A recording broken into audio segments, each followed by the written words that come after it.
शादी अटेंड करने जा रहे हो और कपल को कैश में गिफ्ट दे रहे हो और वो भी लिफाफे में डालकर। पर कोई मजाल है कि ये कैश का लिफाफा हम बिना 1 रुपए का सिक्का डाले ऐसे ही दे दे? कभी नहीं ना। ये एक कंपलसरी रिचुअल है आज, जो हर भारतीय मानता ही मानता है। पर कभी सोचा है कि ये सिक्का हम क्यों डालते हैं लिफाफे में? आप अगर इस टॉपिक को गूगल करोगे तो आपको इस टॉपिक पर न जाने कितने सारे आर्टिकल्स मिलेंगे, पर मैं गारंटी देता हूँ कि उनमें से एक भी आर्टिकल आपको एक भी सही रीजन ढंग से लॉजिकल रीजनिंग के साथ नहीं दे पाएगा विद स्क्रिप्चरल रेफरेंसेस। किसी को भी परफेक्टली पता ही नहीं है। कोई कहता है कि इवन नंबर्स में कैश देना या 0 से एंड होने वाले नंबर्स में कैश देना अपशगुन होता है। कोई कुछ तो कोई कुछ। यहाँ तक कि मैंने एक कमेंट में पढ़ा था, किसी ने लिखा था कि सिक्का हेल्प करता है लिफाफे को वजनदार बनाने के लिए, ताकि लिफाफा हवा में उड़ ना जाए। I mean seriously. डरिए मत दोस्तों। अब जब ये टॉपिक हमारी नज़रों में आ ही चुका है तो चलिए आप और मैं मिलकर पूरा इन्वेस्टिगेशन करते हैं कि आखिर इस सिक्के की क्या पहेली है। और इस वीडियो को आखिर तक ज़रूर देखिएगा, क्योंकि इस रिचुअल के एक्चुअल रीजंस काफ़ी इंटरेस्टिंग है। अगर आप एंशिएंट इंडियन फैक्ट्स जानने में इंटरेस्ट रखते हो तो अभी चैनल को सब्सक्राइब कर दीजिए और नोटिफिकेशंस पाने के लिए बेल आइकन को ज़रूर दबाना, ताकि आप कोई भी नए वीडियो को मिस ना करें। मैं हूँ राजेश और इंडियन ट्रेजरी ऑफ विजडम पर आपका स्वागत करता हूँ मैं, जहाँ हम सीधे चलेंगे रिचुअल्स के सेगमेंट में और पता लगाएंगे कि हम रिचुअल्स क्यों करते हैं। तो दोस्तों, इस एनालिसिस को हम 3 क्वेश्चंस को बेस रख करके करेंगे। पहला है why coin is so important, दूसरा है why odd number is so important, और तीसरा है why the gesture of giving extra is so important. पहले क्वेश्चन से स्टार्ट करते हैं। सबसे पुराने स्क्रिप्चर जो हमारे वेद है, उनमें ऋग्वेद जो है वो सबसे पुराना है। उसमें कई सारे वर्सेस हमें मिलते हैं जो विभिन्न तरह के आइटम्स को गिफ्ट के तौर पर देने के बारे में उल्लेख करते हैं, जैसे खाना, कपड़े, गहने इत्यादि। पर इन सब में धातु जैसे सोना और चांदी को सबसे ज्यादा महत्व दिया गया मिलता है और सबसे ज्यादा मूल्यवान समझा गया है। पुराणों में भी ये उल्लेखित है कि सोने के सिक्कों को करेंसी की तरह यूज किया जाता था। ऋषि पाणिनि जो 4th सेंचुरी BC के थे, वो अपने ग्रामर के टेक्स्ट में मेंशन करते हैं कि सोने के सिक्के को निष्का कहते हैं। मौर्यन काल के टेक्स्ट में भी सोने के सिक्के को निष्का बताया गया है। पाणिनि अपने टेक्स्ट में कहते हैं कि जो व्यक्ति या वस्तु सोने के एक सिक्के के समान हो, उसको नाइष्का बुलाया जाए। इंडिविजुअल के एसेट्स को कुछ इस तरह से बुलाया जाता था: नाइष्का सतिका यानी समवन वर्थ 100 निष्का, या नाइष्का सहस्रिका यानी समवन वर्थ 1000 निष्का। ये ठीक उसी तरह है जिस तरह से हम किसी का नेट वर्थ लगाते हैं आज डॉलर्स में। यहाँ तक के पाणिनि ने एक टर्म यूज किया था एक प्रेशियस मेटल को डिनोट करने के लिए, जो है रूप, यानी जो प्रेशियस मेटल से बना हुआ कॉइन होता है जिस पर कोई एनग्रेविंग या स्टैम्प हो तो उसे रूपया बुलाया जाता था। हम सभी को पता है कि हम आज भी कॉइन्स को रुपया नाम से डिनोट करते हैं हिंदी में। आई एम श्योर ये इंटरेस्टिंग फैक्ट आपको नहीं पता था। और दोस्तों, अगर आपको इस तरीके के जानकारी अगर और चाहिए कि कैसे आज यूज होने वाले नॉर्मल टर्म्स कैसे प्राचीन काल के संस्कृत से आते हैं, जैसे शून्य कैसे 0 बन गया इत्यादि, तो वीडियो को पॉज करके नीचे कमेंट सेक्शन में जाकर लिखिए कि आपको modern words of Sanskrit origin पे एक वीडियो सीरीज चाहिए।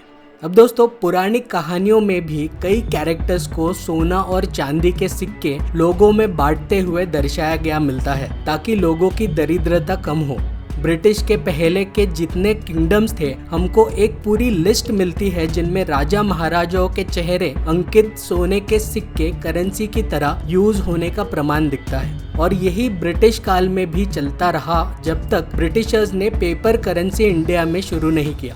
अब जब इतने सालों से हम पेपर करेंसी यूज करते आए हैं, हमारे हजारों सालों की परंपरा जो सोने चांदी के सिक्कों से जुड़ी हुई है, वो ऐसे ही नष्ट तो नहीं हो जाएगी। वो भले ही आज सोना और चांदी हर कोई अफोर्ड नहीं कर सकता, पर ट्रेडिशन के तौर पर किसी को गिफ्ट देने में एक सिक्का इस एज ओल्ड ट्रेडिशन के चलते तो हम दे ही सकते हैं। काफी लंबे समय तक सिक्का लेन देन करने की प्रथा हमारे भारत में थी, जो कि आज पेपर करेंसी में रेप्लिकेट हो चुका है। इस चीज से हमें सिक्के का पहलू तो समझ में आ गया है। अब आप लोग दूसरे क्वेश्चन के बारे में सोच रहे होंगे कि ये ऑड नंबर में कैश देने का क्या माजरा है। तो इसकी कहानी समझने के लिए हमको थोड़ा डीप देखना पड़ेगा हमारी बाकी स्क्रिप्चर्स में। सबसे पहले ऑड एंड इवन नंबर्स का पर्सपेक्टिव समझते हैं। तो पर्सपेक्टिव ये है कि हमारे कल्चर में इवन नंबर्स को इंडिकेशन माना जाता आया है स्टेबिलिटी और मैच्योरिटी का, और जो बाकी नंबर्स काउंटिंग में आते हैं वो प्रोग्रेस, ग्रोथ और चेंज को दर्शाता है। इवन नंबर्स सेटिस्फैक्शन को दर्शाता है और ऑड नंबर्स प्रॉस्पेरिटी और ग्रोथ को दर्शाता है। ये इसीलिए भी है क्योंकि हर अंक को हमारी संस्कृति में एक भाव का दार्शनिक स्वरूप माना गया है और हर अंक कुछ ना कुछ डिनोट करता है हम ह्यूमंस के लाइफ में के एस्पेक्ट्स में से। हमारे कल्चर में नंबर्स को ही इन इटसेल्फ सेक्रेड भी माना गया है, भले ही वो ऑड हो या इवन हो। चलिए अब ऑड नंबर्स का एक ग्रामेटिकल प्रिंसिपल समझते हैं। अच्छा, ये ग्रामेटिकल प्रिंसिपल बताने से पहले मैं आपको बताना चाहता हूँ कि मैं और इस चैनल के कुछ सब्सक्राइबर्स मिल करके हर रविवार को समालोचना करते हैं भगवत गीता के ऊपर, जिसमें मैं भगवत गीता के श्लोकों को हम प्रैक्टिकली हमारे लाइफ में कैसे अप्लाई कर सकते हैं इस पर डिस्कशन करते हैं with interesting examples and stories. तो अगर आप मुझसे उन सेशंस में जुड़ना चाहते हो तो डिस्क्रिप्शन में दिए गए गूगल फॉर्म को अभी इसी वक्त फिल कर दीजिए। अच्छा, तो वो ग्रामेटिकल प्रिंसिपल है छंद। हमारे 64 कलाओं के वीडियो में हमने आपको बताया था कि छंद ये किसी भी मंत्र को रिसाइट करने के रिदम को कहा जाता है, आपको याद होगा। तो हमारे ग्रंथों में ऑड नंबर्स को देव छंद का कहा जाता है और इवन नंबर्स को मनुष्य छंद का। शायद इसीलिए श्री रुद्रम चमक प्रश्न में ऑड नंबर्स को पहले रिसाइट किया जाता है। इवन एंड ऑड नंबर्स को देव और मनुष्य बुलाए जाने के कॉन्सेप्ट को डिटेल में नंबर्स के कॉन्टेक्स्ट में अगर आपको समझना है तो आपको पढ़ना चाहिए रुद्र चमकम का 11th अनुवाक और तैत्तरीय शाख ऑफ यजुर्वेद का 4th, 7th और 4th सेक्शन। अब आप सोच रहे होंगे कि नंबर्स में देव और मनुष्य ये क्या होता है। तो लॉजिकली सोचा जाए तो ऑड नंबर ये ऑड ही होता है, चाहे आप उसको कितना भी डिवाइड कर लो। इसीलिए ऑड नंबर्स को देव छंद का कहा जाता है क्योंकि ये नंबर प्रोग्रेसिव है, just like divine energy in nature, जो हमेशा पॉजिटिव रहता है। और जो डिवाइड हो जाए या नेगेटिव हो जाए वो क्वालिटी होता है मनुष्य का, जो मनुष्य का गुण धर्म है। ये एक मोटा मोटी अंडरस्टैंडिंग आप समझ लो ऑड एंड इवन नंबर्स का देव और मनुष्य होने का। अब दोस्तों हमने डिस्कस करा कॉइन्स के बारे में और ऑड एंड इवन नंबर्स के पर्सपेक्टिव के बारे में। अब बात करते हैं हमारे तीसरे प्रश्न के बारे में, गेस्चर ऑफ गिविंग एक्स्ट्रा ये इतना जरूरी क्यों है। तो बात करते हैं लॉज रिलेटेड टू गिफ्टिंग के बारे में, यानी गिफ्ट देने और लेने के नियम कानून के बारे में। आई एम श्योर ये डिस्कस करते ही हमारी ये लिफाफे में कॉइन डालने की मिस्ट्री पूरी तरीके से सॉल्व हो जाएगी। धर्मशास्त्र ये ऐसे ग्रंथ है पुराने काल के जिसको लिखा जाता आया राजा महाराजाओं द्वारा एक शहर या एक राज्य के नियम कानून को नोट करके एडमिनिस्टर करने के लिए। सारे धर्मशास्त्र में याज्ञवल्क्य स्मृति को कई राजा महाराजाओं ने यूज किया है पास्ट में, ये हमें इतिहास में देखने को मिलता है। याज्ञवल्क्य स्मृति में इस सेक्शन का नाम दिया गया है दत्त प्रादानिका। इसमें 4 टाइप बताया गया है। देय यानी क्या टाइप के गिफ्ट्स देना चाहिए, अदेय यानी क्या टाइप के गिफ्ट्स नहीं देना चाहिए, दत्त यानी कौन से गिफ्ट्स वैलिड होते हैं और अदत्त यानी कौन से गिफ्ट्स इनवैलिड होते हैं।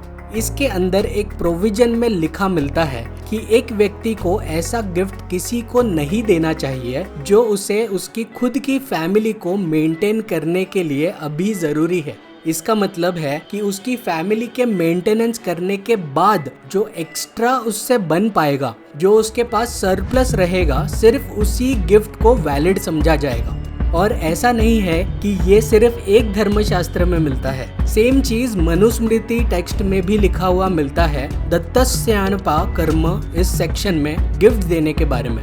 तमिल संस्कृति में भी सेम कॉन्सेप्ट मिलता है जिसे कोसूर कहा जाता है, जिसका मतलब होता है कि एलिजिबिलिटी से बढ़कर कुछ एक्स्ट्रा देना सामने वाले को। जैसे कि किसी ने 1 लीटर का पैसा दिया लेकिन वेंडर ने उसे 1 लीटर के ऊपर थोड़ा और एक्स्ट्रा दूध दे दिया, तो उसे कोसूर कहते हैं।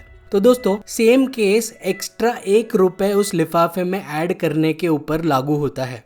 तो दोस्तों हमारे एनालिसिस में हमें ये समझ में आया कि कॉइन्स का यूसेज हमारी संस्कृति में, खास करके गोल्ड कॉइन्स का यूसेज बहुत बड़े पीरियड तक प्राचीन भारत में था लेन देन के मामले में।